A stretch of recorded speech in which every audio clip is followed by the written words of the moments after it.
Mabili nga po, Lobo. Ito na. Kaya ng mga girls ay hindi mapakali na parang mga naglilinis. Ay, tanga. Lumibat tuloy. Ganyan yung mga tanga. Kunin mo yan. Bayad mo na bayad. Gusto yung bayad mo? Ay! Bumalik kang bata ka! Hanip ka! Bumalik ka!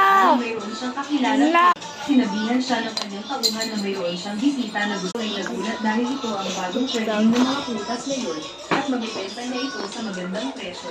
Kaya naman agad siyang pumayag na ikinatuwa naman ng mga girls.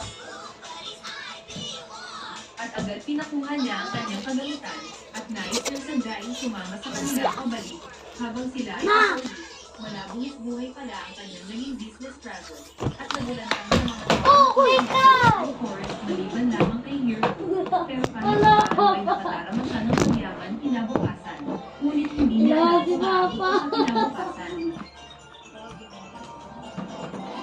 Gulat din si Kaylee. Natuloy na nga ang mapot seafoods nila Hero at gusto niya ay hipon at pusit naman sa susunod. Lagot ka ka. Sa sumunod na araw, may isang dragon na lumalabong. Tao po. Pero sa pangalawa ay nabili na nga ito ni Hero. Iwag! Babayaran na nga. Saan niya ito? Yan yung nasira niya, guys. Ang laki, guys, oh. Tawa-tawa pa siya. Guys, oh, tago-tago pa yun yan, oh. Nasira. Nasira. Tago-tago pa siya dito, eh, no.